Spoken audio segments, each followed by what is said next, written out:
Di sini, gua akan ajarin kalian semua gimana caranya kalian bisa investasi kripto dari nol sampai bisa dengan satu video ini aja. Karena sebenarnya kripto ini adalah suatu hal yang kompleks, jadi gua akan bagi video ini ke 3 segmen ya.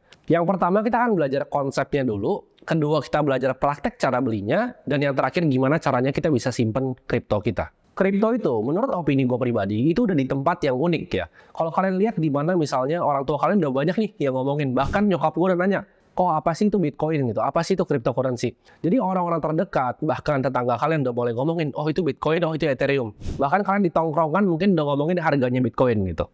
Jadi gue ngelihat ya, teknologi ini tuh sebenarnya sudah mainstream, di mana banyak orang yang udah mulai melek terhadap teknologi ini. Dan sebuah teknologi itu paling bagus untuk kita pelajarin di saat semua orang udah banyak yang ngomongin, udah banyak yang ngomongin Bitcoin, udah banyak yang ngomongin kripto, tapi mereka nggak ngerti sebenarnya isinya apa. Jadi udah gede nih, udah viral, tapi orang belum paham tentang teknologinya. Itu saat terbaik untuk kita mulai masuk dan kita mulai belajar. Kita lihat dari awal Januari, Bitcoin itu udah naik 80% lebih ya. Kalau kita bandingkan dengan aset-aset yang lain seperti saham, seperti reksadana, seperti emas ya. Bitcoin itu jauh banget melampaui mereka semua. Ibarat nih, kalau lu mau taruh uang 1 juta ke dalam Bitcoin, itu jadi 1,8 juta. Dalam kurang dari waktu 6 bulan. Dibanding aset yang lain, kalau kalian taruh misalnya di saham gitu. 1 juta yang tadi kalian taruh di indeksnya saham, yaitu basket dari kumpulan saham-saham lain, itu kan justru jadi minus. Kalau kalian taruh di reksadana, mungkin nggak sampai 1,1 juta bahan uangnya. Sedangkan kalau kalian taruh di Bitcoin, uang 1 juta yang sama tadi, itu jadi 1,8 juta. Di sini gue mau cerita sedikit, gue pertama kali masuk ke dunia cryptocurrency ini di saat umur gue masih 16 tahun. Kalian bisa lihat di sini gitu kan, masih gembel banget gitu kelihatannya. Di situ gue udah banyak mengalami siklus-siklusnya ya. Jadi 2016 itu Bitcoin pernah naik, terus crash lagi 2017. Dia pernah naik lagi 2021, crash lagi 2022. Jadi gue udah kena 2 siklusnya dari cryptocurrency ini. Gue udah kebakar di koin-koin micin ya tahun 2017, di mana gue ngerasa, oh ini bagus, gue beli, rugi semua uangnya. Dan terakhirnya siklus terakhirnya gue juga masih sama ya, gue masih kena juga gitu kan, seperti Luna ya, gue kena uang gue di namanya protokol, namanya Anchor Protocol, di mana protokol ini menawarkan bunga 19% fix untuk stablecoin ya, yaitu cryptocurrency yang di-peg sama US dollar 1:1. Setelah bertahun-tahun di dunia ini, sampai sekarang portofolio gue itu 90% lebih di cryptocurrency. Jadi gue walk the talk, yang gue ajarin adalah yang gue praktekin sendiri. Konsep yang kita perlu ngerti tentang dunia cryptocurrency, kenapa ini terjadi semuanya, kita harus tarik balik dulu ya. Kita harus ngerti tentang konsep dari uang itu sendiri. Jadi kita belajar, kenapa sih adanya uang kertas ya? Dulunya koin itu dari mana? Jadi kalau kita mulai ke permulaan di awal, ada sistem yang namanya barter, di mana kita tukeran ya. Lu punya misalnya 10 apel, gua punya 1 ikan yang gede, kita tukeran. Lu kasih gua 10 apel, gua kasih 1 ikan. Tapi cepat atau lambat, manusia itu sadar bahwa ini nggak bisa nih dilakukan barter gini. Karena gini, kalau kalian punya 10 apel, tuker 1 ikan, mungkin ada yang mau. Tapi kalau kalian punyanya apel, mau tuker sama 1 rumah, mau berapa ratus, berapa ribu apel yang kalian tukar untuk rumah ini, ya kan? Jadi di situ nggak cengli. Dan problemnya dengan misalnya buat yang punya apel atau punya ikan, kalau ditukar sama rumah, mungkin proses transaksinya lama, dan begitu udah transaksi nih apel sama rumah, apelnya udah basi. Uang itu kan adalah transfer antara value. Transfer antara value. Barter, kalian punya apa? Transfer value. Manusia itu ras yang pintar dan sangat cepat beradaptasi. Jadi kalau metode transfer value-nya ini lebih jelek dibanding yang baru, dia cepat untuk pindah. Habis dari pertama kali barter, kita coba untuk pakai kerang gitu.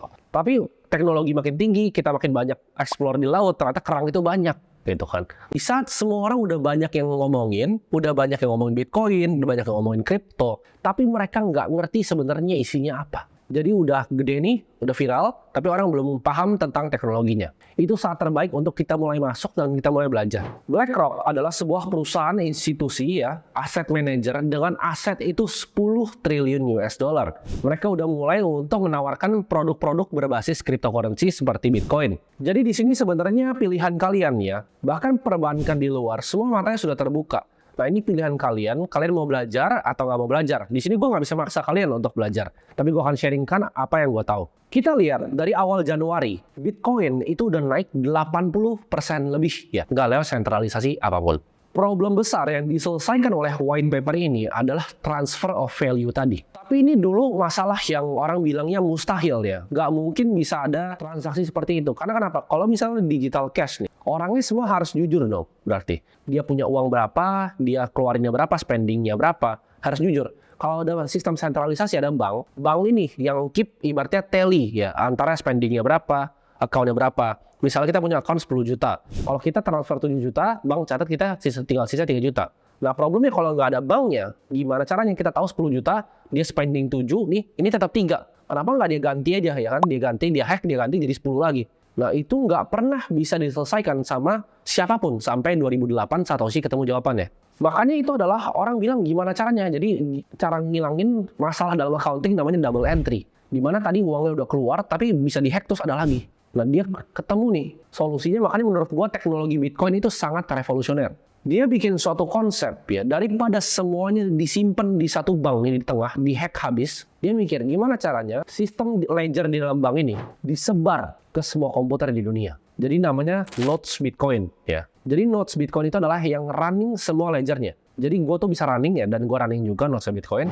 Ada banyak orang, ada puluhan ribu, bahkan ratusan ribu yang running ini. Node itu sebenarnya cuma komputer biasa yang kalian bisa download Bitcoin software-nya, lalu dia running buat kalian bisa verifikasi semua transaksi on-chain-nya. Jadi ledgernya itu nggak di satu tempat, kayak misalnya Bank BCA gitu. Bank BCA mungkin dia ada beberapa server, tapi dia doang yang punya ledgernya. Sedangkan Bitcoin ini, node tersebar di komputer-komputer orang rumahan. Jadi nggak akan bisa mati networknya. Kenapa gue suka banget sama konsep dari cryptocurrency ini? Lo nggak perlu punya apapun. Lo nggak perlu punya rekening bank. Lo nggak perlu punya uang rupiah gue taruh di apartemen gue. Misalnya nih, kalau hari ini Indonesia ada krisis, gue bawa aja nih. Atau terserah, gue nggak bawa juga nggak masalah. Gue tinggal bawa beginian, ya. Gue kabur misalnya ke Vietnam, ke Kamboja, ke Thailand. Itu uang gue semua di sini. Ya, uang gue nggak ada di Bank Indo. Gue nggak usah sibuk-sibuk transfer tadi dibekuin atau apa. Nggak perlu.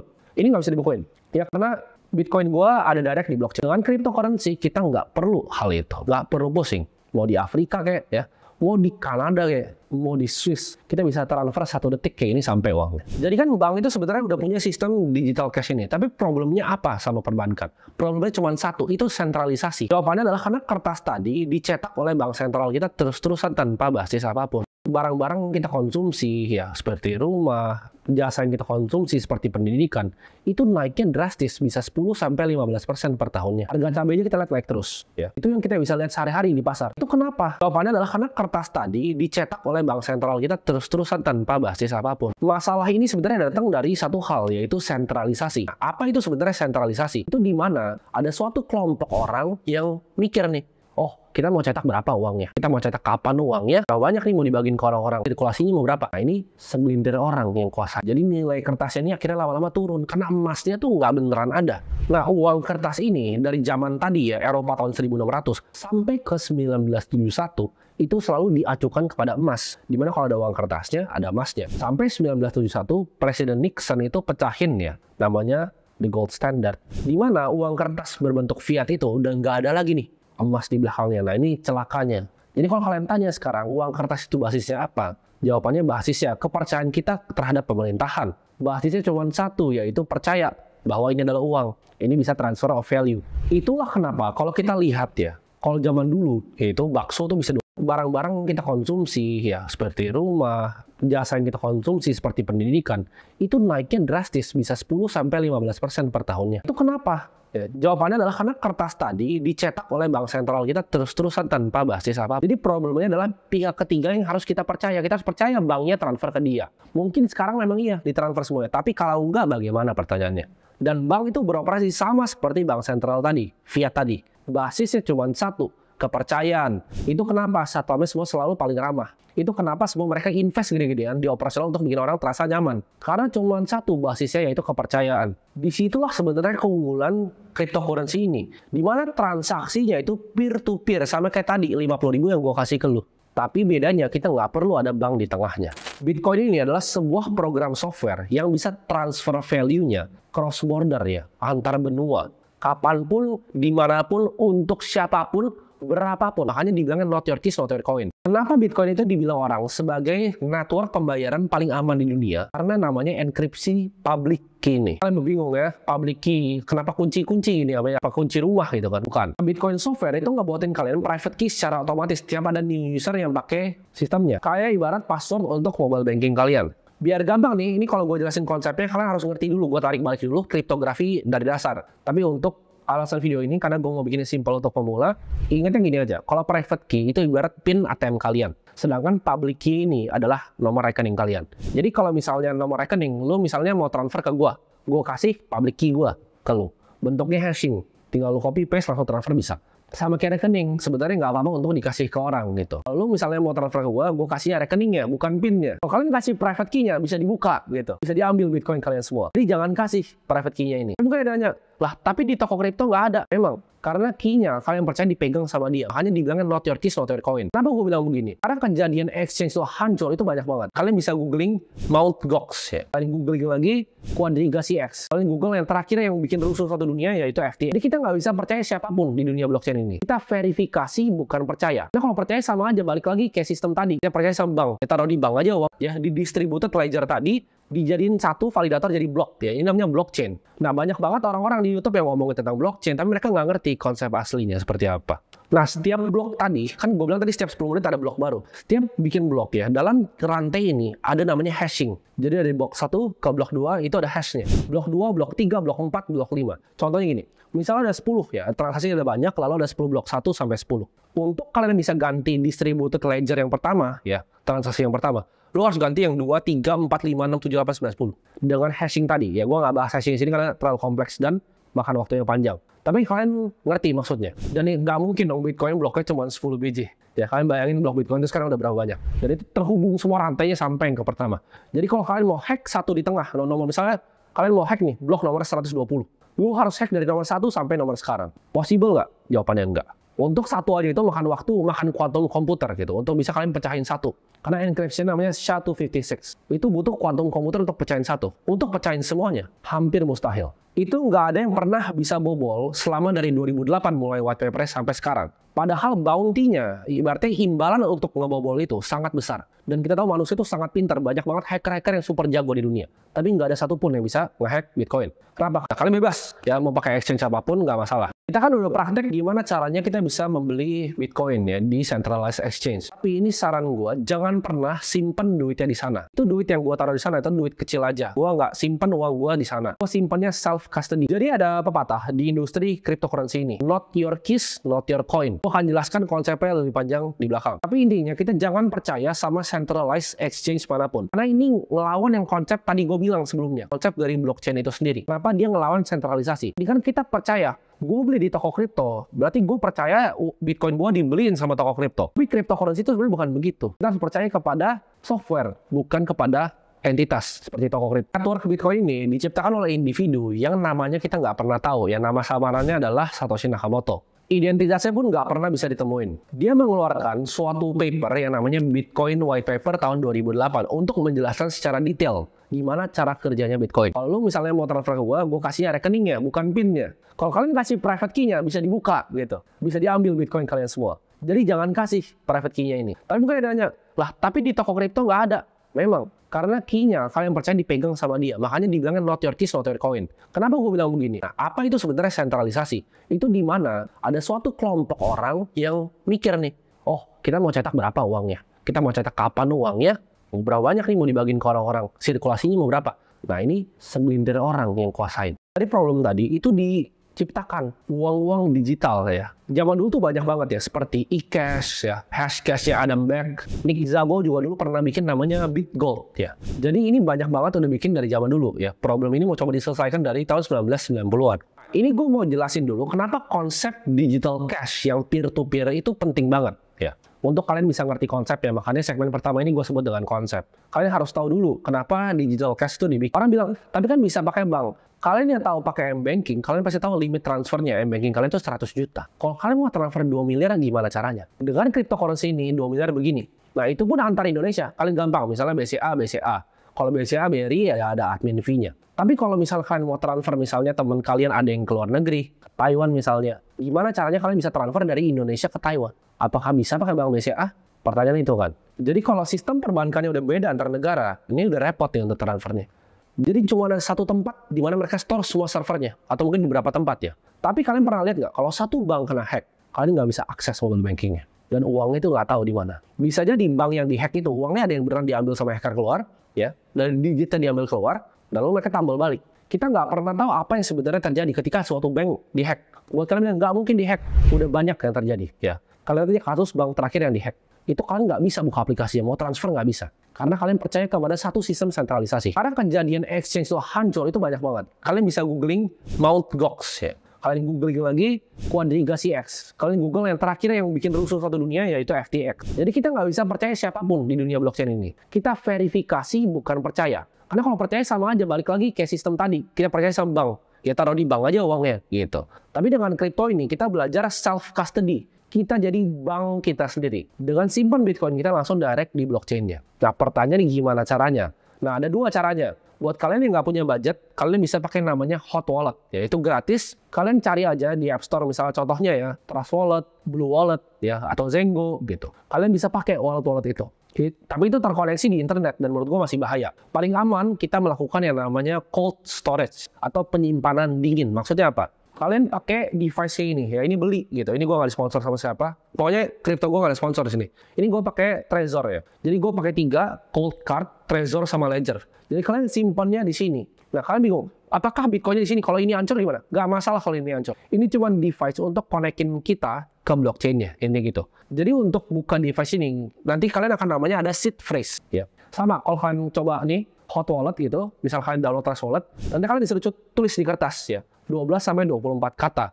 Nah, itu namanya seed phrase. Nah, seed phrase ini jangan sampai dikasih ke orang dan jangan sampai hilang. Kalau seed phrase ini hilang, kripto kita hilang. Tapi ini karena ada beberapa Bitcoin gua, jadi mungkin nggak kelihatan tadi gue belinya berapa. Harusnya gue contohin pakai akun yang kosong, tapi udah nggak ada lagi. Jadi akun sisa gue cuma yang ini, gitu.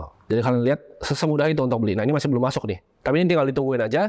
Nanti dia akan masuk sama harganya naik turun, dia akan jemput. Jadi sebenarnya cara belinya cuma begitu aja, simple. Dari baru blok ini tiap 10 menit ya dia bikin sebuah rantai ke blok yang baru lagi. Jadi ini dikumpulin, dipooling semua jadi suatu blok. Udah jadi bloknya setiap 10 menit dia bikin rantai ke blok yang lain. 10 menit lagi dia bikin rantai ke blok yang lain lagi. Dan ini udah dibuat dalam software-nya. Jadi ini udah reprogram semuanya. Dari genesis blok atau blok yang pertama sampai blok yang sekarang nih. Jadi tiap kali kalian transaksi Bitcoin, semuanya itu dicatat. Tapi seiring berjalannya waktu, manusia kan serakah. Nah orang-orang para yang bikin emasnya ini mikir, kalau gue bohongin dia gimana ya? Jadi gue bilang aja ini kontrak emas 100 gram kertas doang, emasnya nggak usah ada. Tapi gue bilangnya gue punya semuanya di sini. Jadi misalnya emasnya 3 kilo, kertas yang keluar itu 5 kilo. Terjadilah yang namanya inflasi. Misalnya nih, lu lagi di Bandung, gue di Jakarta. Gimana pertanyaannya? Nggak bisa kan? Nah, digital cash itu hadir karena masalah itu. Kalau zaman sekarang, solusinya kalian mungkin mikir, ya kan tinggal transfer di bank, ya kan? Tapi transfer di bank itu nggak pure peer-to-peer. Dengan kita menggunakan bank, kita percaya bahwa uang kita simpan di bank itu transfer ke mereka. Ada sentralisasi yang sama dengan percetakan uang tadi. Ya. Karena gini, contohnya nih, misalnya gue ngutang sama kalian Rp50.000. Ya, gue ngitung Rp50.000. Lu kasih Rp50.000-nya dalam bentuk cash. Lalu besok nih gue bilang, ya udah akhirnya gue balikin nih ke lu.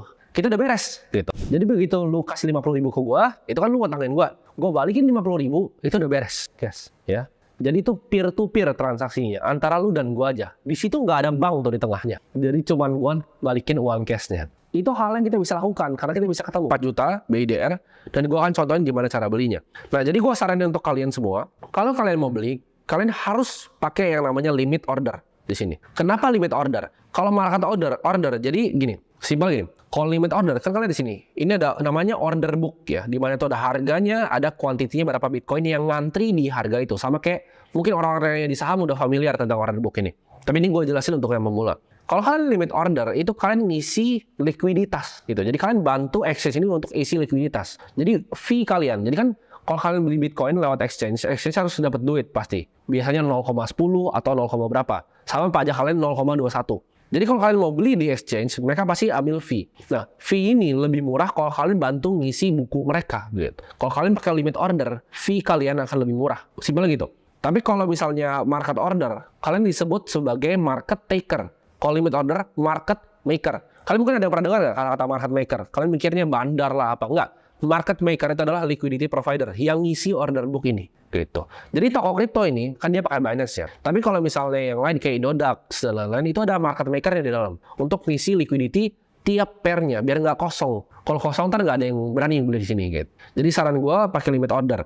Tapi untuk video ini gue akan pakai market order. Kenapa? Kalau market order itu langsung dapat, tapi fee-nya tinggi. Kalau limit order kalian ngantri ya, ntar dapat kalian cari yang harganya tipis-tipis aja. dan itu masuk nanti. Fee-nya lebih murah. Tapi untuk tujuan video ini gue akan pakai market order. Di sini ini kalian bisa pilih nih mau 25% dari yang kalian top up. Tapi di sini gue akan 100% ya. Jadi 4 juta rupiah. Gue akan pencet market order buy Bitcoin sini. Oke. Oh, di sini nggak bisa market bahkan ya. Nah, di sini gue saranin kalian, ini kan ada dua. Mungkin kalian banyak yang bingung ya. Ini ada harga, ada quantity. Jadi harga itu adalah harga Bitcoin dalam rupiah. Ya. Jadi ini antriannya tuh 457, 225 juta sekian, dia berganti-ganti terus gitu kan. Kalian mungkin bingung, tapi nggak punya uang segitu banyak. Nggak masalah ya. Karena Bitcoin itu didesain sama Satoshi untuk dipecah 100 juta unit. Jadi ada 1 Satoshi, ada 100 Satoshi, bisa dipecah unitnya. Jadi kita mau beli 500.000, kita mau beli 100.000, itu bisa gitu. Tapi di sini, ya gue udah taruh di sini, ya. Kalian cari aja di Trezor atau di Ledger, terserah kalian mau kayak mana.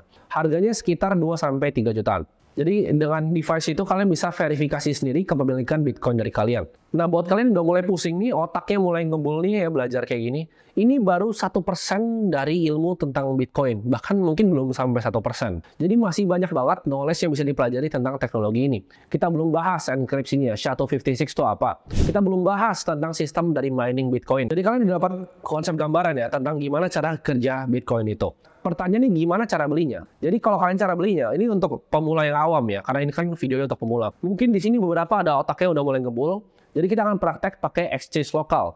Oke, untuk kebutuhan video ini, gue akan pakai toko kripto, karena untuk yang series borong Bitcoin kemarin, jadi buat yang belum tahu, gue bikin series tiap bulannya, gue akan tabung